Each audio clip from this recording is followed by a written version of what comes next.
अस्सलामुअलैकुम, my name is Sana Arshad. Hope you are doing well. Welcome to my YouTube channel math plus stats. आज की इस video में हम MTH 102 का लेक्चर नंबर 8 करेंगे, जो कि है मैट्रिक्स पे। तो सबसे पहले तो हमें इस बारे में पता होना चाहिए कि मैट्रिक्स होता क्या है। तो किसी भी रेक्टेंगुलर अरे को जब हम स्क्वायर ब्रैकेट्स में क्लोज कर देते हैं तो हम उसको क्या कहते हैं कि वो एक मैट्रिक्स है। जैसे कि just an arrangement of rows and columns को हम अरेंज करके अगर किसी मैट्रिक्स में या किसी स्क्वायर ब्रैकेट्स में क्लोज कर दें तो वो भी एक मैट्रिक्स कहलाता है। जैसे कि ये देखिए, ये हॉरिजेंटल वे है एक मैट्रिक्स की। ये एक मैट्रिक्स है जिसकी 1 रो है, 2 कॉलम्स हैं।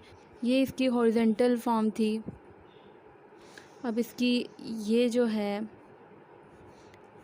1 और 3 इस तरह अगर हम लिखें तो ये क्या हो जाएगी, ये वर्टिकल फॉर्म। और अगर हम इसी को इस तरह लिख लेंगे जैसे ABCD, इस फॉर्म में अगर हम लिखेंगे तो ये हमारे क्या होगा, स्क्वायर मैट्रिक्स बन जाएगा। तो सपोज़ कि आपके पेपर में क्वेश्चन आ जाए कि आपने मैट्रिक्स के ऑर्डर बताने हैं, तो ऑर्डर आप किस तरह बताएंगे। सबसे पहले तो आपने क्या करना है, ऑर्डर बताते हुए पहले रो बतानी है, फिर कॉलम बताने हैं। अगर पहले कॉलम बता दिया तो और बाद में रो बता दिया तो वो गलत हो जाएगा। तो सबसे पहले रो बतानी है कि इसकी रो, सपोज़ इसकी रो कितनी है, तो इसकी 1 रो है, तो आप सबसे पहले लिखेंगे रो, फिर कॉलम लिखते होते हैं ना, तो आप लिखेंगे 1 रो और कितने कॉलम है इसके, ये 1 रो है और कितने कॉलम में, कॉलम 1 और कॉलम 2, ये 2 कॉलम्स हैं तो हम लिखेंगे 2। इस तरीके से पहले रो आएगी फिर कॉलम आ जाएंगे, तो आप इसका ऑर्डर बता देंगे। और अब नेक्स्ट इसमें अगर अब आपसे पूछा जाए तो आप क्या बताएंगे, कितनी इसकी रो हैं, 1 2 रो हैं और कॉलम्स कितने हैं, 1 कॉलम है। इस तरीके से आप कॉलम बता देंगे। और इसमें अगर पूछा जाए तो क्या, कितनी इसकी रो हैं, 2 रो हैं, पहले रो बताएंगे, रो 2 हैं और कॉलम्स कितने हैं, 2 कॉलम्स हैं। तो इस तरीके से आपने इसके ऑर्डर बता देने हैं। एक और चीज़ जो याद रखने वाली है वो ये है कि इसकी तमाम रो यानी ईच रो इक्वल होनी चाहिए नंबर ऑफ़ एलिमेंट्स के, और ईच कॉलम इक्वल होनी चाहिए नंबर ऑफ़ एलिमेंट्स के। ठीक है, यानी ये दोनों चीज़ें इनके इक्वल होंगी तो तब वो एक मैट्रिक्स कहलाएगा। जैसे कि सपोज़ हमने एक लिया ABCD, ठीक है, तो इसमें नंबर ऑफ़ रोज़ जो थी वो भी पूरी हैं और नंबर ऑफ़ कॉलम्स भी पूरी हैं। ऐसा नहीं है कि कोई इनमें से एक ना हो। जैसे कि ये इस तरह है तो ये एक हम कह सकते हैं कि मैट्रिक है। अगर ये इस तरीके से हम शो करें BC, तो ये क्या एक हमारा मैट्रिक कहलाएगा? नहीं, बिकॉज़ इसकी यहाँ पर एक एलिमेंट या एक एंट्री इसकी नहीं है। तो एंट्रीज़ इसकी मुकम्मल होंगी, यानी कि रोज़ और कॉलम्स इसकी पूरी होंगी, एक तो वो नंबर ऑफ़ एलिमेंट्स अगर इनके पूरे होंगे तो तब जाके वो एक मैट्रिक्स कहलाएगा, नहीं तो वो एक मैट्रिक्स नहीं कहलाएगा। ये मैट्रिक्स है और ये मैट्रिक्स नहीं है। अगर इस तरह से हो कि 1 2 3 एंड 6 4, तो ये क्या एक मैट्रिक्स है? तो ये भी एक मैट्रिक्स नहीं होगा। अगर एक एलिमेंट भी नहीं है तो वो मैट्रिक्स नहीं है। अब जो कुछ चीज़ें हैं जो बहुत इंपॉर्टेंट हैं, जो आपके MCQs और क्विज़ेज़ के लिहाज से इंपॉर्टेंट हैं, तो उनको देखना ज़रूरी है। तो सबसे पहले ये कि कॉलम मैट्रिक्स किसको कहते हैं। कॉलम मैट्रिक्स वो होते हैं जो इस फॉर्म में हों, तो वो कॉलम मैट्रिक्स कहलाते हैं। और रो मैट्रिक्स कौन से होते हैं, जो रो की फॉर्म में हो, इस फॉर्म में, तो वो रो मैट्रिक्स कहलाते हैं। और स्क्वायर मैट्रिक्स वो होते हैं जिनके number of rows and number of columns equal हों। जैसे कि नंबर ऑफ़ रोज़ इक्वल हों नंबर ऑफ़ कॉलम के, यानी कि जैसे कि ये है 3 6। सो इसमें देखें नंबर ऑफ़ रोज़ भी 2 हैं और नंबर ऑफ़ कॉलम्स भी 2 हैं, तो हम कहेंगे कि ये एक स्क्वायर मैट्रिक्स है। और उसके अलावा एक मैट्रिक्स होता है जिसमें तमाम के तमाम जो होते हैं वो ज़ीरो होते हैं एलिमेंट्स, तो उनको हम कहते हैं नल मैट्रिक्स, या फिर उनको कहा जाता है ज़ीरो मैट्रिक्स। ठीक है, वो नल या ज़ीरो मैट्रिक्स कहलाते हैं। इसके अलावा कुछ मैट्रिक्स होते हैं जिनको रेक्टेंगुलर मैट्रिक्स कहा जाता है, जिसमें रोज़ और कॉलम्स इक्वल नहीं होती, जैसे कि ABC एंड D। सो इसमें क्या है कि रोज़ इसकी 2 हैं और कॉलम्स 3 हैं, तो ये इक्वल नहीं है। तो इस तरह के कॉलम्स को मैट्रिक्स को हम कहते हैं कि रेक्टेंगुलर मैट्रिक्स हैं, और ये क्विज़ेज़ के लिहाज से इंपॉर्टेंट क्वेश्चंस हैं, पूछे जा सकते हैं। अब हम करते हैं कि ऐड मैट्रिक्स, यानी कि मैट्रिक्स होंगे उनको ऐड कैसे करते हैं। तो मैट्रिक्स को ऐड कैसे किया जाता है, फॉर एग्ज़ाम्पल कुछ एग्ज़ाम्पल मैं इसकी ले लेती हूँ कि आपके पास 2 तरह के मैट्रिक्स दिए गए हैं और उनको कहा गया है कि इनको ऐड करना है। तो आप कैसे ऐड करेंगे, जैसे सपोज़ मैं ये ले लेती हूँ 2 और ये एक मैट्रिक हो गया और एक मैट्रिक ये दे दिया आपको।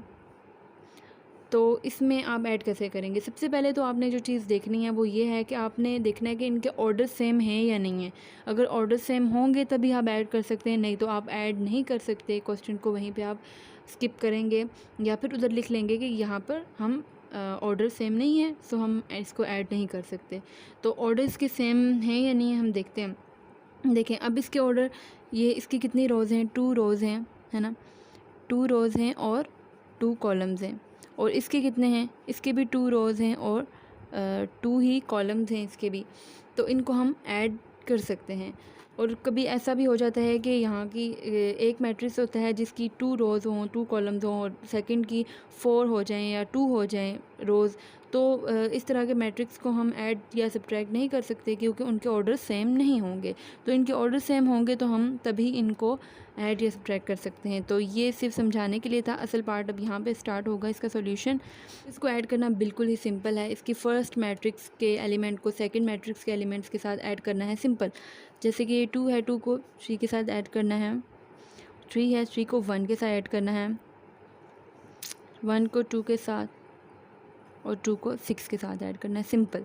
इस तरीके से इनको ऐड करना है। तो ऐड करके यहाँ पर क्या आ जाएगा? 5 और यहाँ पे आ जाएगा 3, यहाँ पे आ जाएगा 4, यहाँ पे आ जाएगा 8। इस तरीके से हम इसको ऐड कर लेते हैं, ठीक। तो अब हम मैट्रिक्स को सब्ट्रैक्ट कैसे करते हैं? तो सपोज़ कोई भी एग्जांपल ले लेती हूँ, जैसे कि ये 3 2 1 4 एंड देन 1 3 6 -2। तो इस तरह के मैट्रिक्स को हम सब्ट्रैक्ट कैसे करेंगे? सिंपल है। उसी तरह ही फर्स्ट सबसे पहले ऑर्डर देखना है कि ऑर्डर सेम है या नहीं। अगर सेम है तो फिर आप कर सकते हैं।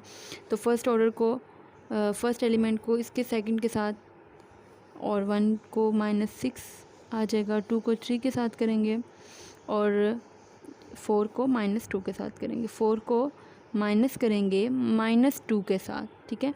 तो ये क्या आ जाएगा? यहाँ पर ये माइनस किया तो 2 आ गया, ये किया तो -5 आ गया, यहाँ पर किया तो -1 आ गया। जबकि 4 को जब इसके साथ किया तो ये आ जाएगा -+2। तो 4 को 2 के साथ जब हमने किया तो यहाँ पर 6 आ जाएगा। तो इस तरीके से हम किसी भी मैट्रिक्स को सब्ट्रैक्ट कर सकते हैं। हमने करना है कि हम मैट्रिक्स को मल्टीप्लाई कैसे कर सकते हैं। तो ये क्वेश्चन भी इम्पोर्टेंट है। सबसे पहले तो हम देखेंगे कि स्केलर वैल्यू को मैट्रिक्स के साथ कैसे मल्टीप्लाई करते हैं, और नेक्स्ट वीडियो जो होगी उसमें हम मैट्रिक्स को मैट्रिक्स के साथ मल्टीप्लाई करेंगे। अभी तो हम स्केलर वैल्यू, कोई भी वैल्यू, जैसे कि 2 है, इसको हमने मल्टीप्लाई करना है इस मैट्रिक्स के साथ, ठीक है। तो ये एक स्केलर वैल्यू है, एक वैल्यू है, उसको हम पूरे मैट्रिक्स के साथ मल्टीप्लाई करेंगे। तो हम कैसे करेंगे? सिंपल है। 2 को सबसे पहले इस 2 को 6 के साथ करेंगे, फिर 2 को 2 के साथ करेंगे, फिर 2 को 3 के साथ करेंगे और फिर 2 को 1 के साथ करेंगे। तो इसको जब हम आपस में इनको स्केलर वैल्यू को कर लेंगे तो आ जाएगा 12 4 6 एंड 2। तो इस तरीके से हम किसी भी मैट्रिक को स्केलर वैल्यू के साथ मल्टीप्लाई कर सकते हैं। इससे जो नेक्स्ट वीडियो होगी उसमें होगा कि मैट्रिक्स से मैट्रिक्स को मल्टीप्लाई करेंगे और बहुत सी कुछ चीज़ें होंगी जो आपको लेक्चर 9 में बताऊंगी।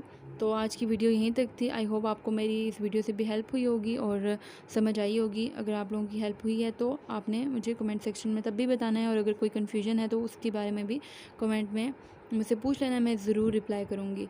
और उसके अलावा लाइक करना है इस वीडियो को, जो कि बिल्कुल फ्री है, और सब्सक्राइब करना है मेरे चैनल को अगर न्यू है, और बेल आइकन को प्रेस करना है। ओके जी, अल्लाह हाफिज़।